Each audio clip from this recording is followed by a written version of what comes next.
انسان کی آس پاس کی زندگی بہت اچھی طرح سے نظر آ رہی تھی۔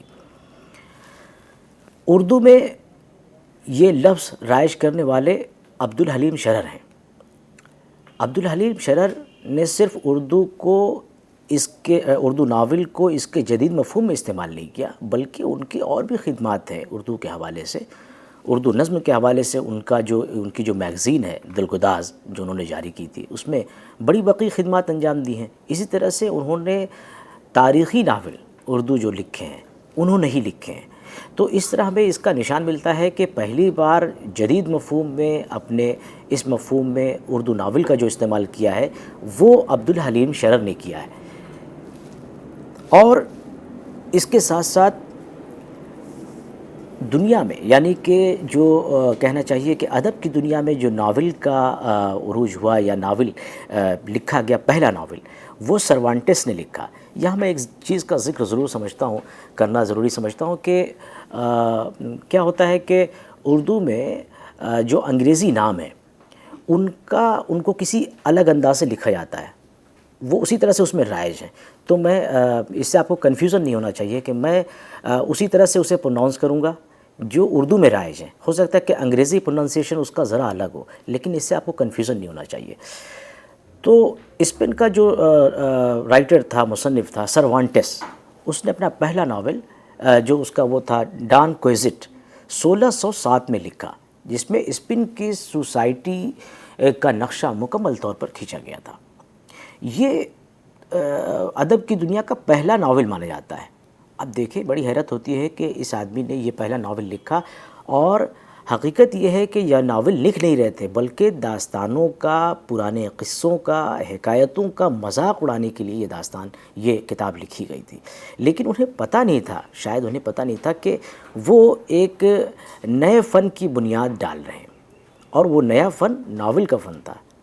اس ناول کا جو ہیرو ہے ڈان کوئزٹ، وہ اس کے دماغ پر طلسمی دنیا کا، تخیلاتی دنیا کا اس قدر اثر ہے کہ وہ دیکھتا ہے کہ وہ خواب میں دیکھتا ہے، اور پھر اس کے ذہن پہ آ جاتا ہے کہ وہ خدمت خلق کے لیے وہ بھی کسی طرح سے زر بختر پہن کر کے میدان میں کود پڑے اور خلق خدا کی خدمت کرے۔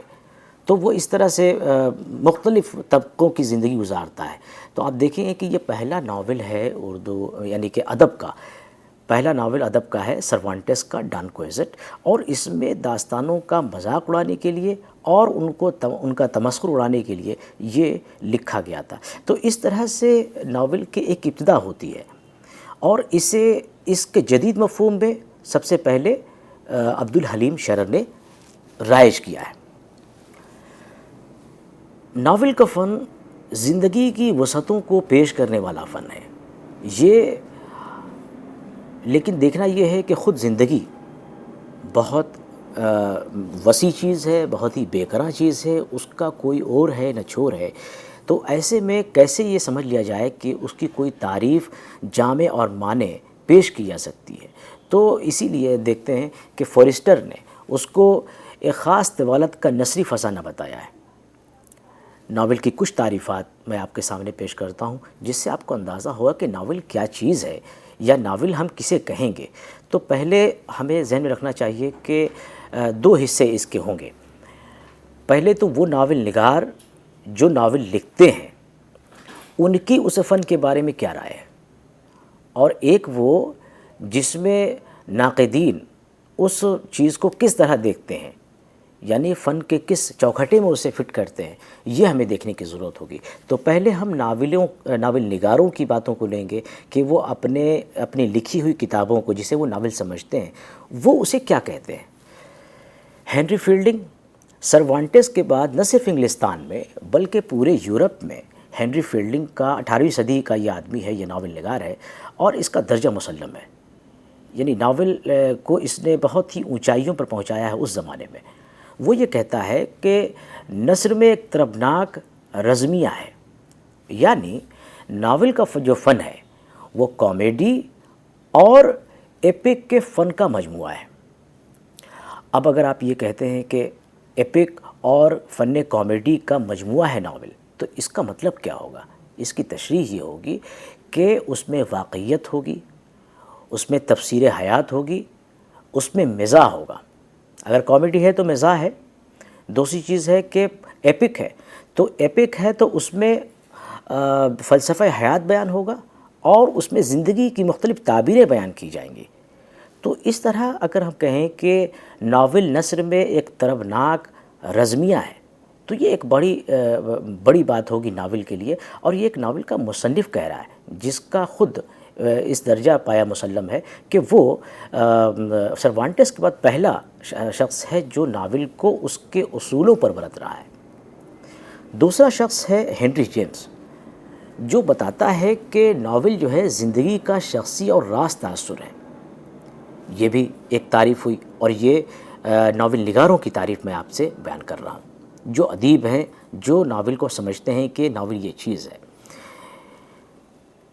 کلارا ریوز انگلستان کی ادیبہ ہیں، وہ کہتی ہیں کہ ناول زمانے کی، جس زمانے میں وہ لکھا جا رہا ہے اس زمانے کی زندگی اور اس کی معاشرت کا وہ ایک چربہ ہوتا ہے، وہ ایک تصویر ہوتا ہے اس زمانے کی. تو ہم نے دیکھا صرف 2-3، چونکہ بہت زیادہ کی گنجائش نہیں ہے یہاں پر، صرف 2-3 لوگوں کی جو آراء ہیں، جو افکار ہیں ناول کے بارے میں، ان سے ہمیں یہ اندازہ ہوتا ہے کہ ناول ایک بہت زندگی کو قریب سے دیکھنے والا ایک ایسا فن ہے جس میں خیالی باتوں کی کوئی گنجائش نہیں ہے. زندگی کی صحیح معنوں میں جو تفسیر ہو سکتی ہے، یعنی اس کو بھرپور طریقے پر پیش کرنے کا جو فن ہے، زندگی کو بھرپور طریقے پر پیش کرنے کا جو فن ہے، وہ ناول کا فن ہے.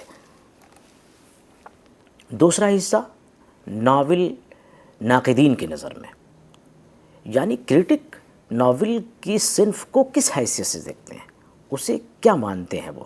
یعنی اگر ادبی طور پر بات کریں، فنی طور پر بات کریں تو ناول نگاروں کی تو باتیں مختلف ہو گئیں، لیکن ناقدین کہتے ہیں، جیسے پروفیسر ڈھارٹن ہیں، وہ کہتے ہیں کہ ناول ایک ایسا قصہ ہے جس میں پلاٹ ہوتا ہے، ایک ایسے قصے کا بیان ہے جس میں پلاٹ ہوتا ہے. ایک دوسرا ناقد کہتا ہے کہ ناول وہ ہے جس میں روزمرہ کی زندگی اس کا موضوع ہوتی ہے اور اس کا ذریعہ حقیقت نگاری ہے. یعنی کہ جو کچھ بھی وہ آس پاس کی زندگی میں دیکھ رہا ہے اس کو اتار دینا، اس کی تصویر کشی، یہ ناول کا مرتبہ ہے اور یہی ناول کو کرنا چاہیے، یہ اس کا منصب ہے. پروفیسر بیکر نے، جو ناقد ہیں بہت بڑے فکشن کے، انہوں نے بڑی اچھی رائے اس سلسلے میں دی ہے. ان کی پوری رائے ذرا وسیع ہے، لیکن ان کی جو اجزاء ہیں اس تعریف کے، وہ کہتے ہیں کہ ناول، کوئی کتاب ناول کی اس وقت تک نہیں کہی جائے گی جب تک کہ وہ نثر میں نہ ہو، اس میں قصہ نہ ہو، اس میں کوئی فلسفہ حیات نہ بیان کیا گیا ہو، اور اس میں ارتباط موجود نہ ہو. یعنی 4 چیزیں وہ شرط قرار دیتے ہیں ایک ناول ہونے کے لیے. ناول ہونے کے لیے 4 شرطیں کیا ہیں پروفیسر بیکر کے نزدیک؟ پہلی چیز ہے کہ وہ نثر میں ہو، دوسری چیز ہے قصہ ہو، تیسری چیز ہے کہ اس میں کوئی فلسفہ حیات بیان کیا گیا ہو، اور چوتھی چیز ہے کہ اس کے جو تمام کنٹینٹ ہیں، اس کے جو موضوعات ہیں، وہ آپس میں مربوط ہوں.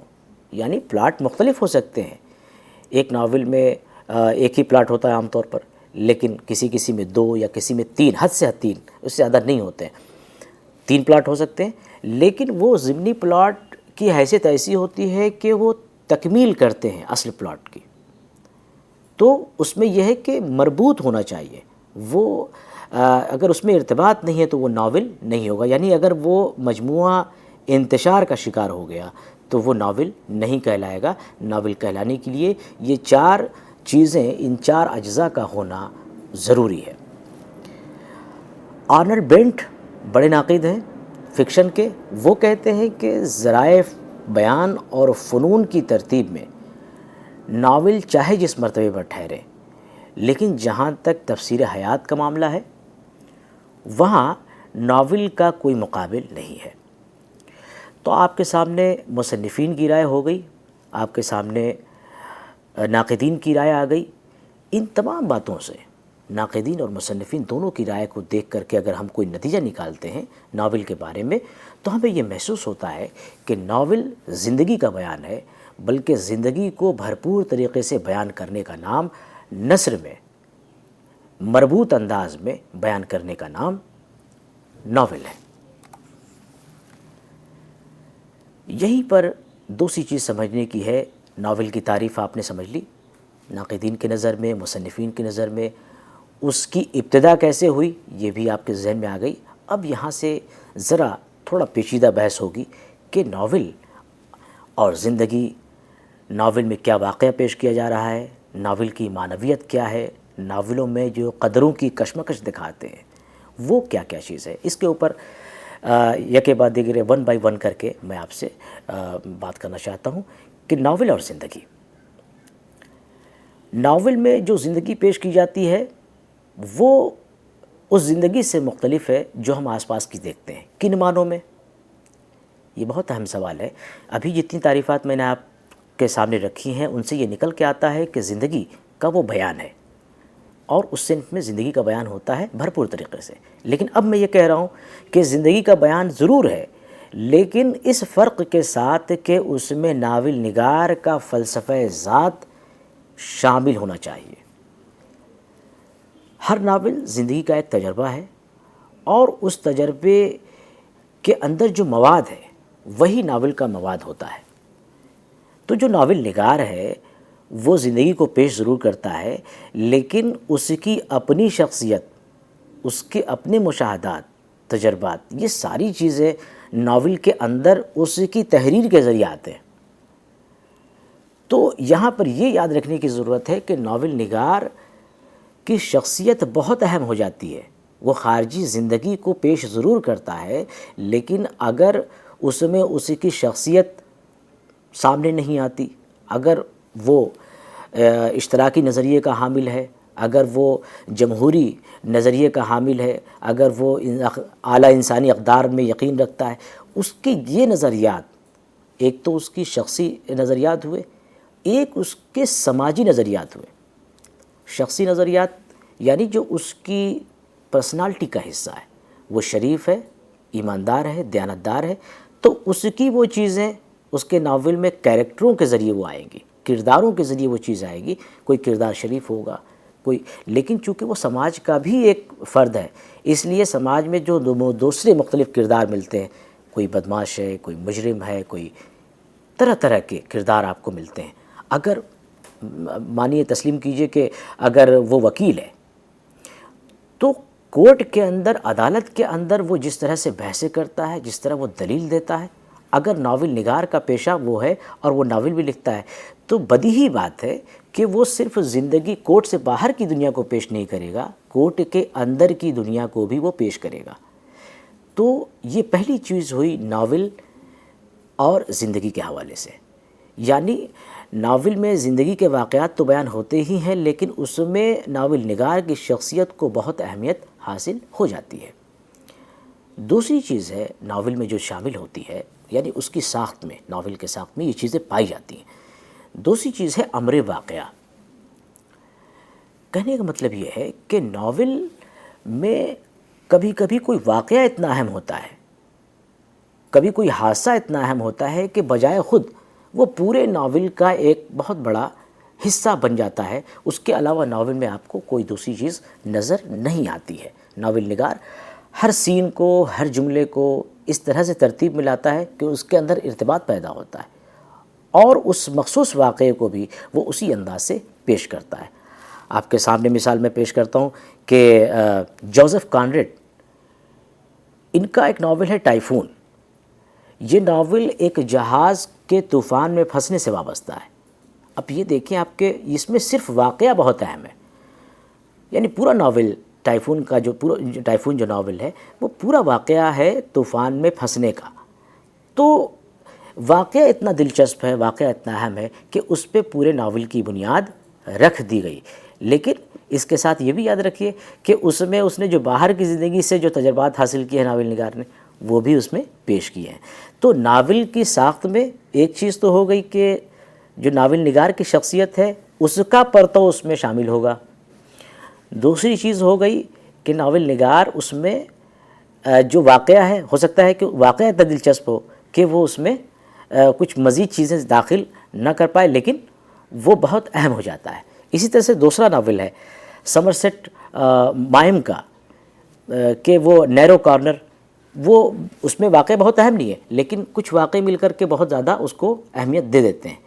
اسی طرح سے احمد علی صاحب کا ناول ہے ٹوائلائٹ ان دہلی، اس میں کیا کرتے ہیں کہ پورے دہلی کے ایک خاندان کو، پرانے خاندان کو کا وہ واقعہ بیان کرتے ہیں، اس کی ترقی و تنزلی اور وہ کن حالات سے وہ دوچار ہوتا ہے خاندان، اس کو وہ بیان کرتے ہیں۔ تو یہ اپنے آپ میں واقعہ اتنا اہم ہے کہ وہ بہت زیادہ اہمیت اختیار کر جاتا ہے۔ نمبر 3 ہے جو قصے کی ساخت میں شامل ہے، وہ قدروں کی کشمکش ہے۔ یعنی ناول میں آپ دیکھیں گے کہ سوسائٹی اور مجرم کے درمیان کشمکش ہے، نئی پود اور پرانی پود کے درمیان کشمکش ہے، قدروں کی کشمکش میں آپ کو کہہ رہا ہوں کہ خود ناول نگار کی اپنی ایک قدر ہے جو سماج میں رہائش کرنا چاہتا ہے، پھر جمہوری قدریں ہیں، تو مختلف قسم کی قدروں کی کشمکش ناول میں دکھائی جاتی ہیں، اور اگر نہیں دکھائی جاتی ہیں تو آپ یہ سمجھیں کہ وہ ناول نہیں ہے۔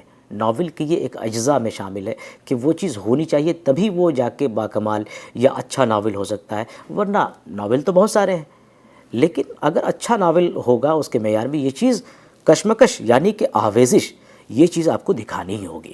اسی طرح سے آپ دیکھیں کہ قدروں کی کشمکش کے حوالے سے کہ وہ ایک ناول ہے اولڈ وائفز ٹیل، اس میں 2 لڑکیوں کی کہانی بیان کرتے ہیں، ایک ہے کانسٹینس اور دوسری ہے صوفیہ۔ کانسٹینس جو ہے ذرا گھریلو لڑکی ہے اور اس کو بہت زیادہ باہر کی دنیا سے مطلب نہیں ہے، تو خارجی دنیا میں اس کا بہت زیادہ رول نہیں ہے، اس کی پوری زندگی چہار دیواری میں گزرتی ہے اور اسی طرح سے وہ ریئیکٹ کرتی ہے۔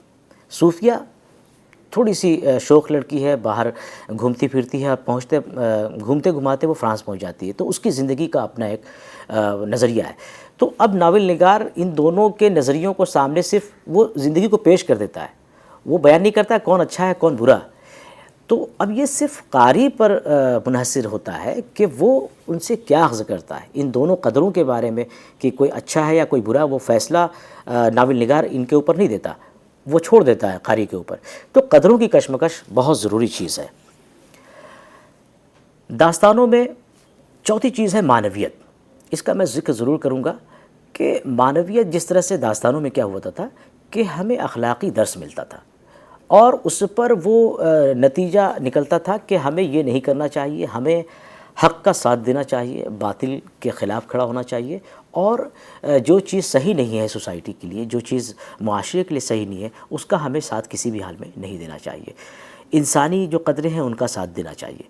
تو یعنی داستانوں میں کہیں نہ کہیں کوئی معنویت تھی، کہیں کوئی پیغام تھا، تو اس چیز کو ناول میں تو ختم کر دیا کہ وہ ہے اسے ختم کر دیا، لیکن اہمیت یہ ہے کہ اس میں سگنیفیکنس ضرور ہے۔ ایسا نہیں ہے کہ کوئی ناول یوں ہی لکھ دیا گیا، اس ناول کے پیچھے جو ناول نگار کا فلسفہ ذات ہے وہ بہت اچھی طرح سامنے آتا ہے، اور وہ کہیں نہ کہیں قاری کو ایک ایسے مقام پر لے جا کر چھوڑتا ہے جہاں پر وہ سوچتا ہے کہ اب ہمیں آگے کیا کرنا ہے۔ تو یہ معنویت بہت اہم چیز ہے، اور ہر ناول کے پیچھے، اس کی تخلیق کے پیچھے، اس کی تصنیف کے پیچھے یہ چیز بہت اہم ہو جاتی ہے، بہت ضروری ہو جاتی ہے۔ ناول میں زیادہ تر جو اظہار ہوتا ہے وہ کردار نگاری کے ذریعے ہوتا ہے، خود اس کا جو فلسفہ ہے، اس کی جو شخصیت ہے وہ سامنے آتی ہے۔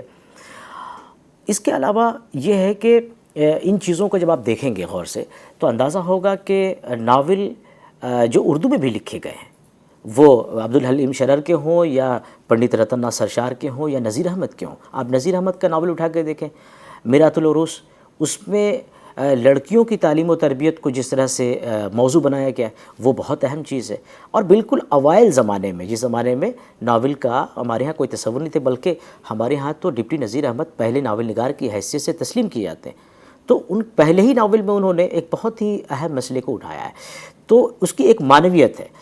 تو ان 4 چیزوں کا ہونا ناول کے لیے ضروری ہے۔ میں سمجھتا ہوں کہ ناول کی تعریف کے ساتھ ساتھ یہ 4 باتیں اگر آپ ذہن میں رکھیں تو کہیں نہ کہیں اس بات کا ہمیں احساس ہوگا کہ ناول زندگی کے واقعات کو، اس کے حادثات کو صرف بیان کرنے کا نام نہیں ہے، بلکہ اس میں واقعے کی اہمیت کے ساتھ ساتھ ناول نگار کی شخصیت کے پرتو کے اس کی عکاسی کے ساتھ ساتھ اس میں قدروں کی کشمکش اور اس میں معنویت کے اضافے کا بہت بڑا دخل ہو جاتا ہے، تبھی جا کر کوئی چیز ناول بنتی ہے اور وہ ایک عظیم ناول کہلانے کا مستحق ٹھہرتا ہے۔ شکریہ۔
اس حصے میں ہم آپ سے بات کریں گے ناول کی ابتدا کے اسباب و محرکات، اور داستان اور ناول میں جو فرق ہے اس کو ذرا وضاحت کے ساتھ آپ سے اسے بات کریں گے۔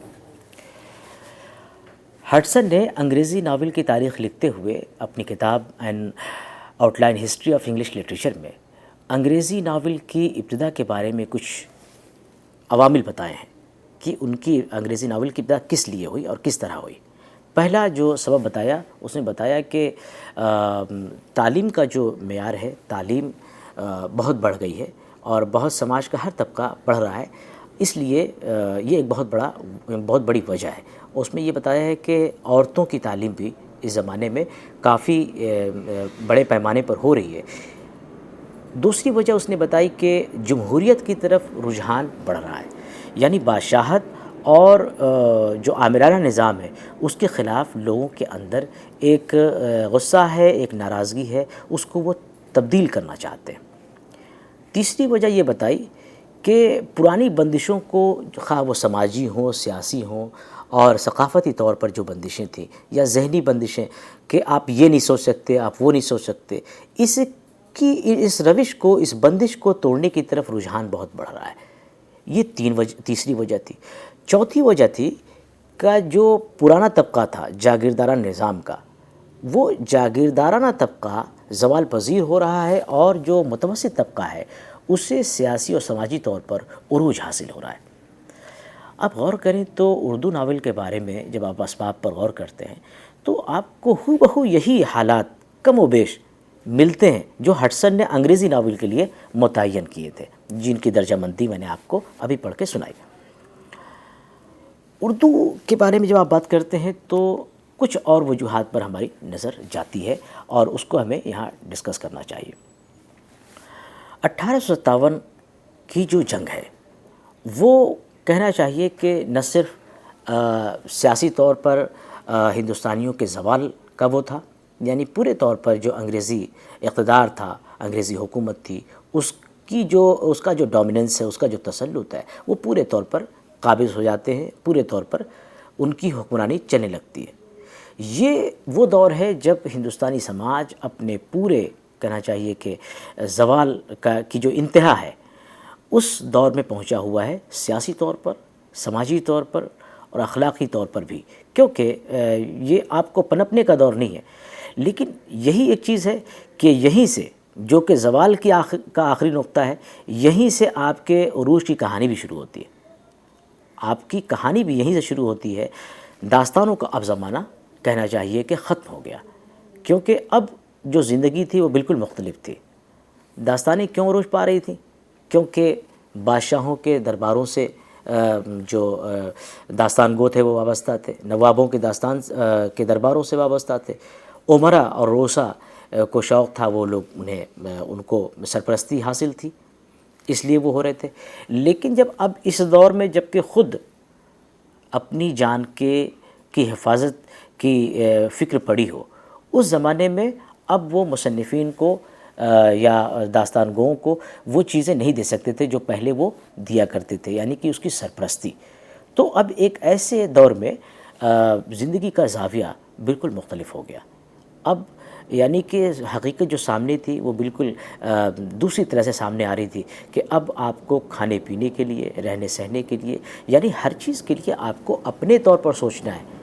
اور ایک جابر حکمراں آپ کے سامنے ہے جو آپ کی کوئی بات، آپ کی کوئی آزادی اسے پرمٹ نہیں کر رہا، اسے وہ قبول نہیں کر رہا ہے، آپ کو وہ دے نہیں رہا ہے. تو آپ کو بالکل ایک آپ مرجھائے ہوئے بھی ہیں، لیکن آپ کے اندر جو جینے کی للک ہے، جو ایک رمق ہے زندگی کی جو آپ میں باقی ہے، وہ آپ کو کہنا چاہیے کہ تحریک دیتی رہتی ہے برابر کہ آپ اور اچھا کریں، اور اس جو غلامانہ ذہنیت کی جو زندگی ہے یا غلام کی جو زندگی ہے اس سے اوپر اٹھ کر کے سوچیں. یہی وہ دور ہے جب ناول کو آس پاس کی زندگی کا سب سے بہتر ذریعہ سمجھا گیا. بلکہ اردو میں جو شاعری بھی شروع ہوئی ہے 1857 کے بعد، اس سے پہلے کی جتنی شاعری ہے وہ آپ کہہ لیں اگر موٹے طور پر کہ وہ زندگی کے حالات بیان کرتی ہے، لیکن وہ اس طرح نہیں بیان کرتی جس طرح 1857 کے بعد، کیونکہ 1857 کے بعد حقیقی طور پر حالات ایسے ہو گئے تھے. اس سے پہلے بھی حالات ہوئے تھے 1757 کے بعد، یا پھر مغلیہ حکومت کے جو آخری دور میں جس طرح سے زیادتیاں ہو رہی تھی لوگوں کے ساتھ، وہاں بھی. لیکن یہ کہ 57 کے بعد ہر آدمی جس طرح سے پریشان تھا، اور جس طرح سے یہاں کی کہ عوام کا جو مالی استحصال تھا جس پیمانے پر ہوا، اور سیاسی استحصال جس پیمانے پر ہوا، اتنا کسی زمانے میں نہیں ہوا. اور آزادی رائے پر جو پابندی لگی، اتنی کسی زمانے میں نہیں تھی. 57 کے ہی انقلاب نے اردو شاعری کا مزاج بدلا تھا. آپ دیکھیں کہ انجمن پنجاب کا جو قیام ہوا ہے وہ اسی وجہ سے ہوا ہے کہ اب وہاں صرف غزلیں نہیں بلکہ نظموں کے عنوان دیے جائیں گے، موضوعاتی شاعری ہوگی. تو ادب میں ہمیں ایک نئے رجحان کا پتہ چلتا ہے. اور جو اردو کے عناصر خمسہ ہیں، یعنی کہ سر سید، حالی، شبلی اور محمد حسین آزاد اور ڈپٹی نصیر احمد، ان سب نے جو محسوس کیا ہے وہ بالکل اس زمانے کے حساب سے ہے. جیسے کہ سر سید کہتے ہیں کہ زمانہ اور زمانے کی طبیعت اور علوم کے نتائج اب بدل چکے ہیں. تہذیب الاخلاق میں بہت تفصیل سے اس کے اوپر بات کی انہوں نے کہ جو بدلے ہوئے حالات ہیں، جو تبدیل شدہ حالات ہیں، ان میں کس طرح سے آپ کو پیش آنا ہے. حالی اپنے مقدمہ شعر و شاعری میں جو نئی شاعری کے لیے جواز پیش کرتے ہیں، وہ بھی یہی ہے کہ اب زمانہ گزر چکا ہے. جو تمہاری عظمت کبھی کسی زمانے میں تھی وہ ایک الگ تھی، لیکن اب تم بحیثیت قوم یہاں پر ہندوستانی جو غلامی ہے انگریزوں کی، اس کے اندر رہتے ہوئے اگر کچھ اچھا کرنا ہے تو کس طرح سوچنا ہوگا. یعنی زندگی کا ایک نظریہ بدلا ہوا ہمیں آپ کو وہاں پر دکھائی دیتا ہے، اور اس پہ وہ تحریک دیتے ہیں کہ آپ کو کرنا ہی ہوگا. آپ کے لیے یہ کوئی آپشن نہیں ہے کہ آپ نہیں کریں گے اور کام چل جائے گا، آپ کو اس سے نبرد آزما ہونا ہے. اسی طرح سے محمد حسین آزاد، وہ ان کی جو کتاب ہے نیرنگ خیال، اس میں بھی اس کی طرف اشارہ کرتے ہیں، اور وہ بتاتے ہیں کہ اب جو انگریزوں نے شاعری کی ہے اس کو تم دیکھو کہ جو کہنا چاہیے کہ جو تشبیہ ہیں، جو استعارات اور جو چیزیں تم استعمال کرتے ہو وہ بہت دیرینہ ہو چکے ہیں، بہت پرانی ہو چکے ہیں، فرسودہ ہیں.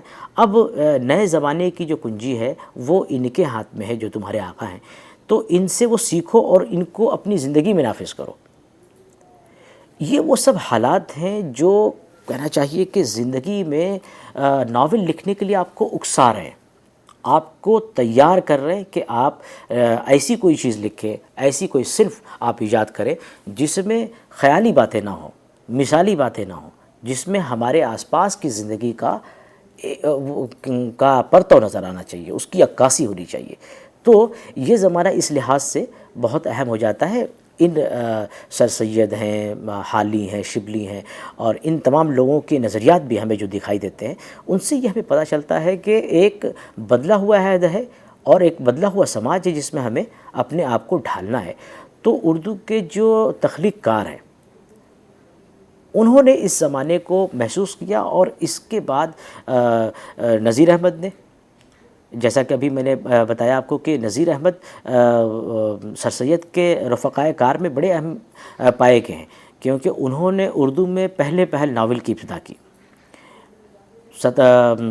انہوں نے غالب کی جو وفات جس سال ہو رہی ہے، اسی سال یعنی 1869 میں میرات العروس نام کا ناول لکھا، جس میں چونکہ وہ دیکھ رہے تھے کہ سوسائٹی اور فرد میں اگر کوئی رشتہ ہے تو وہ بہت ہی گہرا رشتہ ہے، اور جو عورت ہے وہ پورے خاندان کو نہیں بلکہ وہ سوسائٹی کا نصف حصہ ہے، وہ آدھا حصہ ہے۔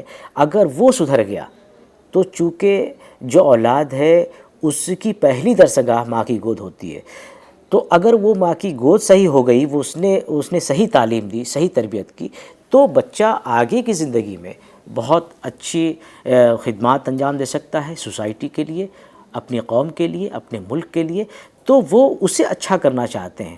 تو اس فکر کے ساتھ انہوں نے ناول میں اپنی بڑی بیٹی سکینہ کے لیے ناول جو لکھا ہے، تو آپ دیکھیں کہ کس طرح سے حالات بدلے ہیں، سوچ بدلی ہے، اور 57 کے بعد یہ ساری چیزیں ہو رہی ہیں۔ اسی طرح سے یورپ کا صنعتی انقلاب اردو میں ناول کا بہت بڑا سبب بنتا ہے۔ صنعتی انقلاب جب یورپ میں آیا تو اس نے نہ صرف اس طبقے کی زندگی کو متاثر کیا جو وہاں کام کر رہا تھا، بلکہ اس کے خاندان کو متاثر کیا، اور اس خاندان نے اپنے یعنی کہ دو طبقے ہو گئے وہاں پر۔ ایک طبقہ وہ ہوا جو یعنی کہنا چاہیے وسائل کا مالک ہے، اور ایک طبقہ وہ ہے جو وسائل کا مالک نہیں ہے لیکن اس پر وہ محنت کرتا ہے، اور اس کا جو آؤٹ پٹ ہے وہ مالک کو جا رہا ہے۔ تو جو اس کا جائز حق ہے مزدور اور کسان کا، وہ بھی اس کو نہیں مل رہا ہے۔ اس صنعتی انقلاب نے، آپ کہنا چاہیے کہ اردو کیا بلکہ تمام ادب کو جس طرح سے متاثر کیا ہے، وہ تاریخی کتابوں کا حصہ ہے۔ آپ اس کو اور بھی ایلیبوریٹ کر سکتے ہیں۔ اردو میں جو ناول لکھے گئے صنعتی انقلاب کا حصہ ہے۔ اس میں ایک وجہ 1857 کی جو تحریک ہے، جو جنگ آزادی ہے، وہ ایک بہت بڑا سبب ہے اردو ناولوں کے لکھے جانے کا۔ پھر دوسری چیز یہ ہے کہ اردو میں انگریزی کے توسط سے اردو میں ناول لکھے جانے لگے۔ عبدالحلیم شرر کا میں نے ابھی ذکر کیا کہ جنہوں نے پہلی بار اردو میں ناول کا لفظ رائج کیا، انہوں نے سر والٹر اسکاٹ کے ناولوں کو دیکھ کر کے، تلسمان جو ناول ہے، اردو میں اس کا تلفظ یہی ہے، تلسمین آپ انگریزی میں اسے کہہ سکتے ہیں، لیکن اردو میں اس کا تلفظ تلسمان ہے۔ تو اس کو دیکھ کر کے وہ اردو میں صلاح الدین ایوبی نام کا ناول لکھتے ہیں، اور اسلام کا جو عہد رفتہ ہے، جو عظمت رفتہ ہے، اس کو کی بازیافت کا ایک کہنا چاہیے ایک وسیلہ اسے بناتے ہیں۔ تو کہیں نہ کہیں یہ چیز بھی اس میں بہت بڑا اس نے رول پلے کیا ہے کہ انگریزی کے جو ناول ہیں ان کا ترجمہ ہو رہا ہے، اور صرف انگریزی کا نہیں بلکہ بنگالی ناولوں کا ترجمہ بھی، خود بنگالی کا ناول ہے درویش نندنی، جس کا ترجمہ عبدالحلیم شرر نے کیا۔ تو انگریزی کے ساتھ ساتھ بنگالی ناول اور مختلف زبانوں کے لٹریچر کا جس طرح سے ترجمہ ہونا شروع ہوا اردو میں، وہ بھی اردو ناول کا بہت بڑا محرک ثابت ہوا۔ اسی طرح سے آپ دیکھیں کہ چھاپے خانے کا قیام ہے۔ چھاپے خانے اور پریس کی ایجاد نے اردو کو بہت زیادہ اس میں فروغ دیا ہے۔ یونیورسٹی بن رہی ہے، کالج بن رہے ہیں، تعلیم کی ترقی ہو رہی ہے۔ آپ دیکھیں کہ قاضی سرفراز حسین اعظمی، مرزا ہادی رسوا، منشی سجاد حسین، یہ تمام وہ لوگ ہیں جنہوں نے کالج میں تعلیم حاصل کی ہے۔ ایک نئی علم کی روشنی ان کے پاس ہے جسے وہ لے کر کے میدان کارزار میں آ رہے ہیں اور لکھ رہے ہیں۔ مرزا ہادی رسوا نے امراؤ جان ادا لکھا، دیکھیے بہت پائے کا ناول ہے اردو میں۔ امراؤ جان ادا سے پہلے کچھ اگر ناول تھے تو فسانہ آزاد پہ نظر ٹھہرتی ہے، پنڈت رتن ناتھ سرشار کا جو ناول ہے، اس سے پہلے میرات العروس پہ نظر ٹھہرتی ہے۔ تو کہنے کا مطلب یہ ہے کہ پڑھے لکھے لوگ بھی آنے لگے جو کالجوں سے یونیورسٹیوں میں تعلیم حاصل کیے ہوئے ہیں۔ تو کہیں نہ کہیں تعلیم کی جو ترقی ہے 57 کے بعد وہ ہمیں بہت بڑے پیمانے پر نظر آتی ہے۔ وہ بھی ایک بہت بڑی وجہ ہے اردو میں ناول نگاری کے لیے۔ اور اردو میں جو ناول کے جو ترجمے ہو رہے ہیں وہ انگریزی کے بھی ہو رہے ہیں، بنگالی کے بھی ہو رہے ہیں، مختلف علاقائی زبانوں کے بھی ہو رہے ہیں۔ تو یہ ایک بہت بڑا ریزن کہنا چاہیے کہ ہوتا ہے، جس سے ہمیں اندازہ ہوتا ہے کہ اب زبان نے ایک نئی جس لگا لی ہے، ایک نئی اس میں پہل ہو چکی ہے جو رکنے کا نہیں ہے، کیونکہ اب اس میں نئی جنریشن آ رہی ہے اور وہ اس میں اپنی ذہنی اپج کا استعمال کر رہی ہے، اپنے مشاہدات کا استعمال کر رہی ہے اور وہ اسے پیش کر رہی ہے۔ تو اس طرح سے یہ موٹے طور پر 3-4 چیزیں بہت اہم ہو جاتی ہیں۔ 1857 کا انقلاب، یورپ کا صنعتی انقلاب، انگریزی ناولوں کا پڑھنا، ان کا ترجمہ، اور پھر یہ کہ تعلیم کی جو ترقی ہے، اور ان تمام چیزوں نے اس عہد کے جو ناول نگار ہیں، ان عہد کے جو ادیب ہیں، ان کی فکر کو بالکل بدل کر رکھ دیا ہے، اور وہ ایک نئی صنف کی ضرورت محسوس کرتے ہیں زمانے میں، کیونکہ وہ جانتے ہیں کہ اب زمانے کا جو تقاضا ہے وہ داستانوں سے پورا نہیں ہو سکتا، وہ خیالی باتوں سے پورا نہیں ہو سکتا، اس لیے وہ اس کی طرف مائل ہو رہے ہیں۔ داستان اور ناول میں فرق، یہاں ٹھہر کے یہ سمجھنے کی ضرورت ہے کہ یہ دونوں چیزیں، میں نے شروع میں بھی کہا تھا کہ ناول کا لفظ دیسی ہے اور بدیسی بھی ہے۔ تو دیسی ہے ان معنوں میں کہ یہاں پر ہمارے ہاں قصے، کہانیاں اور حکایتیں موجود تھیں جن کی بنیاد پر ناول نے اپنی پوری عمارت کھڑی کی ہے۔ ناول اور داستان میں فرق بہت ہے، اس کا لحاظ کرنا ضروری ہے۔ ناول داستان میں جو آویزش ہوتی ہے وہ دو مرئی چیزوں کے درمیان، دو مرئی افراد کے درمیان یا عناصر کے درمیان ہوتی ہے، یعنی اس کی نوعیت مرئی ہوتی ہے، دیکھی جا سکتی ہے۔ جیسے طلسم ہوشربا، وہ ایک قلعہ ہے جس کے اندر جادوگرنیاں ہیں اور وہاں سے آپ کو فتح کرنا ہے۔ تو ایک اسلامی لشکر ہے سعد بن قباد کا، جو اس پہ فتح کر کے، جو امیر حمزہ کی کا لشکر ہے وہ اسے فتح کرنا چاہتا ہے، تو مرئی چیز ہوئی نا، ایک قلعہ ہے جس کو وہ فتح کرنا چاہتے ہیں۔ ناول میں یہ چیز نہیں ہوتی ہے۔ ناول میں جو آویزش ہوگی وہ غیر مرئی ہوتی ہے، وہ دکھتی نہیں ہے، یعنی ایبسٹریکٹ ہوتی ہے۔ تو اس کا وہ قدر کی آویزش کا مسئلہ ہو سکتا ہے، یعنی مجرم اور سوسائٹی کے درمیان، نئی نسل اور پرانی نسل کے درمیان فرق ہو سکتا ہے۔ کوئی ناول نگار اپنی نئی قدر پیش کرنا چاہتا ہے، وہ ایک مسئلہ ہو سکتا ہے، لیکن ایسا نہیں ہوگا کہ آویزش دو مرئی چیزوں کے درمیان ہو۔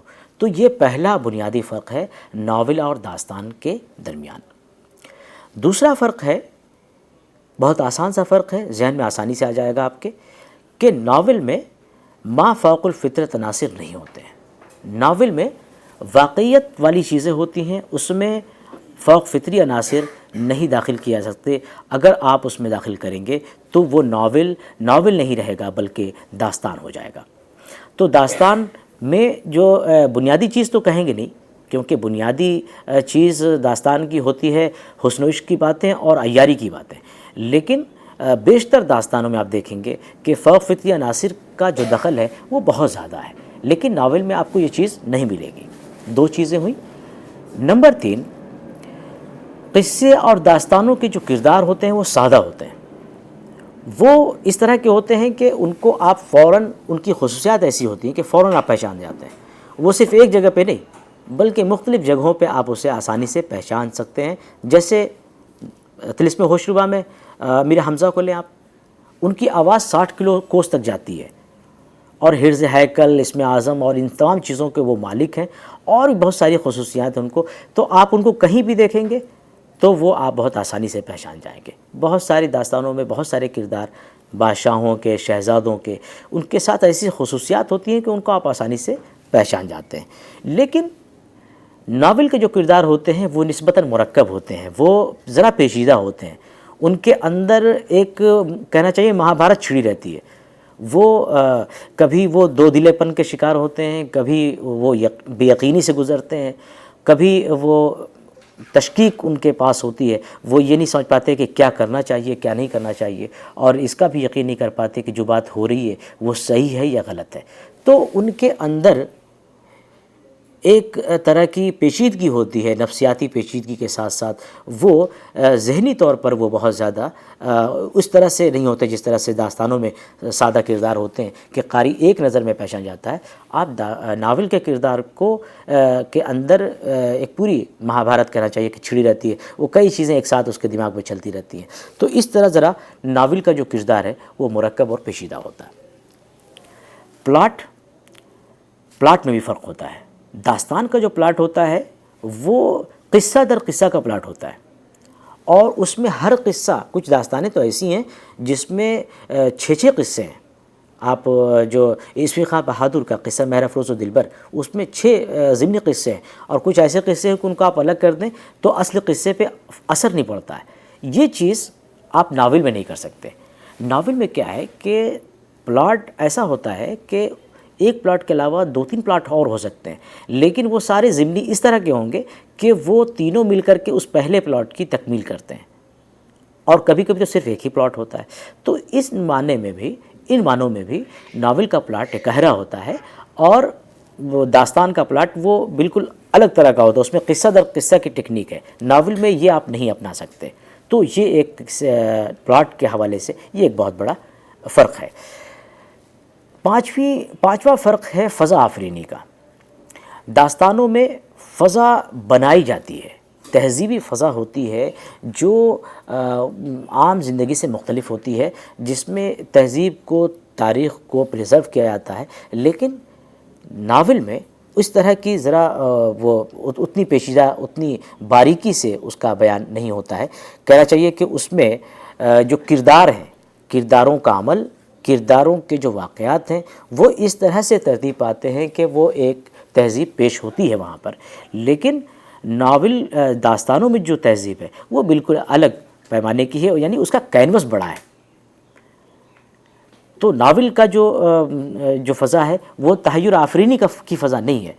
داستانوں کی جو فضا ہوتی ہے وہ تحیر آفرینی کی ہوتی ہے، وہ تحیر خیزی کی ہوتی ہے.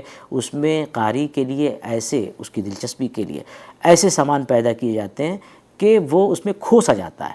لیکن ناول میں اس طرح کی کوئی چیز نہیں ہے. یہاں جو بھی تہذیب کی جھلکی آپ کو دکھے گی یا اس کے جو مرقع پیش کیے جائیں گے وہ اس طرح ہوں گے کہ اس کے اعمال اس کے ساتھ چل رہے ہیں، عمل کی وجہ سے وہ چیز اس میں آ رہی ہے. آخری جو فرق ہے داستان اور ناول میں وہ یہ ہے کہ داستان کا جو اسلوب ہوتا ہے وہ سجا سجایا ہوتا ہے. بلکہ داستان کی 2 ہی خصوصیت ہے. ایک یہ کہ اس میں تہذیب کی عکاسی ہوتی ہے، اور دوسری یہ کہ اس کا اسلوب بہت ہی نکھرا اور صاف ستھرا اور بہت ہی مرصع ہوتا ہے. اسلوب کے حوالے سے کہیں کہ داستان کی یہ خوبی ہے. لیکن ناول میں کہیں کہیں تو مرصع کاری آپ کو مل سکتی ہے، لیکن عام طور پر ناول میں اس طرح کا اسلوب اختیار کیا جاتا ہے کہ اس میں وہ اتنی مرصع کاری نہیں ہوتی، سادہ اسلوب اختیار کیا جاتا ہے. اور بلکہ جس طبقے کا کردار ہے یا جس پروفیشن کا کردار ہے وہ اسی کی باتوں کو وہاں لاگو کرتا ہے، اسی کی چیزوں کو وہ پیش کرتا ہے. تو اس طرح سے اگر ہم کہیں تو یہ کہہ سکتے ہیں کہ داستان کا کمال یہ ہے کہ اس کی فضا تخیلی ہو، یہ اس کا ایک کمال ہے. اور بلکہ اتنی تخیلی ہو کہ اس میں زندگی کی جو سنگین حقیقتیں ہیں وہ بھول جائیں، وہ وہاں محو ہو جائیں. جبکہ ناول کا یہ کمال ہے کہ اس پہ حقیقت کا گمان ہو، حقیقت کا گمان گزرے. تو یہ 5-6 جو فرق میں نے بتائے، پلاٹ کی سطح پہ، کردار کی سطح پہ، اس کے علاوہ اسلوب کی سطح پہ، اور اس کے علاوہ فضا آفرینی اور آویزش اور فوق الفطرت عناصر کی سطحوں پہ، یعنی 6 فرق ہے ٹوٹل داستان اور ناول کے درمیان. تو اس طرح ہم دیکھتے ہیں کہ ناول داستان سے بہت مختلف چیز ہے. داستان بہت لوگ ایک ہی سانس میں داستان ناول کا نام لے لیتے ہیں، لیکن یہ فرق ملحوظ رکھنا ضروری ہے کہ ناول کے اندر جو خصوصیات پائی جاتی ہیں، ظاہر ہے کہ اس میں صرف ایک خصوصیت یعنی قصہ پن ہونا، قصہ پن یعنی کہ کہانی کہنے کا ہنر، وہ داستان اور اس میں سملر ہے۔ وہ وہاں بھی کہانی کہنے کا یعنی داستان گو کو یہ ہنر آتا ہے کہ وہ کس طرح کہانی کہے، لیکن کہانی کے بعد کا جو قدم ہے یعنی کہ پلاٹ کا ہونا، وہ اتنا زیادہ کہنا چاہیے کہ چست اور درست داستانوں میں نہیں ہوتا جتنا چست اور درست ہمارے ناول میں ہوتا ہے۔ اور بہت ہی پلاٹ تو میں نے بتایا آپ کو کہ سادہ، یعنی کہ آپ اگر اسے کہیں کہ اکہرا پلاٹ، ایک ہی پلاٹ ہوتا ہے یا 2 یا 3 ہوتے ہیں، وہ بھی تکمیلی نوعیت کے ہوتے ہیں ناول میں، جبکہ داستانوں میں تو کئی پلاٹ ہوتے ہیں اور کئی کہانیاں ہوتی ہیں ایک ساتھ، قصہ در قصہ کہانی چلی جا رہی ہے۔ تو یہ کچھ فرق ہیں جن کو ہمیں ناول اور داستان پر بات کرتے ہوئے ضرور ذہن میں رکھنا چاہیے، کیونکہ اس فرق کو ذہن میں رکھے بغیر اگر ہم ناول اور داستان کے بارے میں بات کرتے ہیں تو ہماری بات ادھوری مانی جائے گی اور ناقص ہی رہے گی، کیونکہ اسے کوئی حقیقت سے ان کا واسطہ نہیں ہوگا۔ بہت بہت شکریہ۔ اسی کے ساتھ ہم شکریہ دینا چاہیں گے ڈاکٹر نوشاد عالم کا، جس طرح سے انہوں نے آج ناولز کے بارے میں بتایا، اردو ناول کے بارے میں بتایا، اور ساتھ ہی ساتھ فرق بتایا ہے داستان اور ناولز کے درمیان۔ ہم امید کرتے ہیں کہ آپ سبھی کو آج کا یہ سیشن ضرور پسند آیا ہوگا۔ ڈاکٹر نوشاد، کیونکہ یہاں پر ہمارے پاس کچھ چند لمحے ہیں، تو آپ سے جاننا چاہوں گی کہ جیسے کہ ہم نے بہت سارے فرق جانے آج، اگر ہم کردار کی بات کریں، جب بھی کوئی پلاٹ بنایا جاتا ہے، اس کا ایجاد کیا جاتا ہے اور اس کے آدھار پر پوری کہانی بنائی جاتی ہے، چاہے وہ ناولز کے لیے ہو یا پھر داستان کے بارے میں، کردار دونوں ہی میں کتنے زیادہ مخصوص ہوتے ہیں؟ کرداروں کی جو اہمیت ہے وہ ناول میں بہت زیادہ ہے۔ داستانوں کے مقابلے میں ناول میں جو کردار ہوتے ہیں وہ ناول کے بلکہ جو واقعات ہیں کرداروں کے عمل سے ہو کر گزرتے ہیں، بلکہ ڈرامائی جو ناول ہے، اقسام کے اوپر ہم بات کریں گے، ناول کی کتنی قسمیں ہیں تو اس میں ہم ڈرامائی ناول کے بارے میں بات کریں گے، تو اس ناول کی خصوصیت ہی یہی ہے کہ جو واقعات ہو رہے ہیں، رونما ہو رہے ہیں، وہ کرداروں کے عمل سے وہ نکلتے چلے جا رہے ہیں۔ یعنی اس میں ایسا نہیں ہے کہ ایک کردار نے ایک عمل کیا اور دوسرا عمل اس سے علیحدہ ہو گیا، ایسا نہیں ہے، بلکہ اس کا عمل پہلے والے کا نتیجہ ہے اور جو عمل کیا اس کے بعد کا جو واقعہ ہوگا اس کا وہ سبب ہوتا ہے۔ یہ ڈرامائی ناول کی پہلے بہت بڑی پہچان بھی ہے۔ لیکن داستانوں میں کیا ہے کہ داستان میں کردار ایسا خلق کیا جاتا ہے کہ وہ ایک ہیرو ہوتا ہے، ہیروئزم کا شکار ہوتا ہے داستان کو، کیونکہ جس زمانے کی یہ تخلیق ہے وہ جاگیردارہ نظام کے عہد کی تخلیق ہے، اور اس عہد میں ہم جس طرح سے تنزلی کا شکار تھے اور خیالی دنیا میں جس طرح سے ہمیں بہت اچھا لگتا تھا، آج کی دنیا بالکل مختلف ہے، اور آج اگر اس طرح کے ناول میں کردار پیش کیے جائیں گے تو قابل قبول نہیں ہوں گے، کیونکہ ہم ناول سے بھی آگے بڑھ چکے ہیں، یعنی افسانوں کی دنیا میں بڑھ چکے ہیں۔ ناول 200-300 پیج کا، بلکہ ناول کی ضخامت کے بارے میں یہ ہے کہ وار اینڈ پیس کا جو ناول ہے ٹالسٹائی کا، بہت ضخیم ناول ہے۔ اس کے علاوہ ایک ناول ہے وہ بہت ایک انجانی عورت کی طرف سے خط، وہ جوزاف کا ناول ہے، اسٹیفان کا، تو وہ مختصر ناول ہے۔ یعنی ضخامت کا فرق دیکھیں، اس سے آپ کو اندازہ ہوگا کہ آپ کرداروں کو کس نہج پر پیش کر سکتے ہیں۔ اگر ایسے میں ہم کردار کو ایسا پیش کرتے ہیں کہ جو واقعیت سے سابقہ نہ رکھتا ہو یا واسطہ نہ رکھتا ہو، تو ہم ایک غیر حقیقی چیز پیش کرنے کے ذمہ دار قرار دیے جائیں گے، جو کہ کسی بھی طرح سے صحیح نہیں ہے۔ تو اس طرح ہمیں دکھتا ہے کہ جو داستانوں میں کردار ہے وہ سادہ کردار کہہ سکتے ہیں اسے، وہ پیچیدہ نہیں ہے، لیکن ناولوں میں جو کردار ہے اس کے اندر پیچیدگی بہت ہوتی ہے۔ یعنی ایک تو اس کی سماجی تاریخ ہے، ایک اس کی شخصی تاریخ ہے، اور ایک شخصی تاریخ کے اندر اس کی اندرون میں، یعنی ایک ہمارے ذہن میں کیا چل رہا ہے، نفسیاتی طور پہ میں کیا سوچ رہا ہوں، ٹھیک ہے، اور ایک میں عمل کیا کر رہا ہوں۔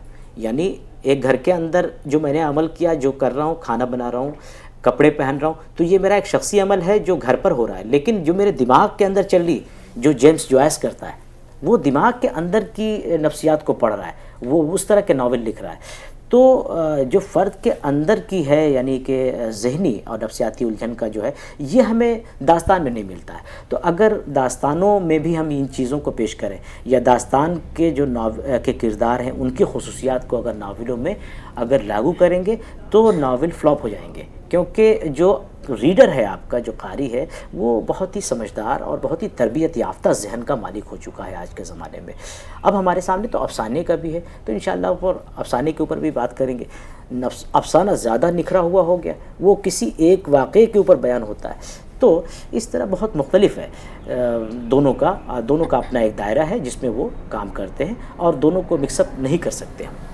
بالکل. اسی کے ساتھ ہم ایک بار پھر سے ڈاکٹر نوشاد عالم کا دھنیہ واد دینا چاہیں گے، انہیں شکریہ ادا کرنا چاہیں گے، اور یہی چاہیں گے کہ اگر آپ آج کے سیشن سے متاثر ہوئے ہیں تو ضرور آپ ہمیں لکھ بھیجیے. اپنے کوئی بھی سوال ہوں یا پھر کسی پرکار کی پرتکریا آپ ہمارے ساتھ ساجھا کرنا چاہتے ہیں تو ہماری ای میل آئی ڈی ہے info.cc@nic.in. آپ سے جلد ملاقات ہوگی اور اردو ناولز پر ہم آگے اور بھی چرچا کریں گے. تب تک کے لیے آپ سبھی کا شکریہ. نمسکار. بہت بہت شکریہ سر. بہت بہت شکریہ.